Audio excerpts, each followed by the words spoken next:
Iran থেকে মার খাচ্ছে। ইরানের সাথে আমাদের দ্বন্দ্ব আছে, কিন্তু ইহুদিদের প্রশ্নে দ্বন্দ্ব নাই। আমরা চাই বিশ্ব মানচিত্র থেকে ইসরায়েল নামক রাষ্ট্রটা মুছে যাক।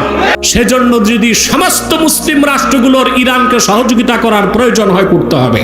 57টি মুসলিম রাষ্ট্রের মুসলমান একটি জাতি। আর যদি আপনি জাতীয়তাবাদের ভিত্তিতে, সংস্কৃতির ভিত্তিতে বিভক্তি খোঁজেন, তাহলে আমরা 57টা জাতি।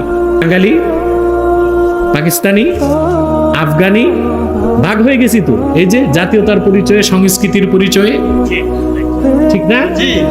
আর যদি আমাদের মূল পরিচয়টা লালন করতে পারি, আমরা মুসলমান, তাহলে 57টি ভূখণ্ডের সব মুসলমান একটা জাতি। এই 57টি ভূখণ্ডের প্রায় 200 কোটি মুসলমান যদি এক হয়, কিসের আমেরিকা, ইসরায়েল? এই বিশ্ব সন্ত্রাসী ইসরায়েলকে মারতে বোমা লাগবে না। মুসলমান পেশাব করলে ভাসতে ভাসতে ভূমধ্য সাগরে চলে যাবে। দেখেন না, ইরান থেকে মার খাচ্ছে।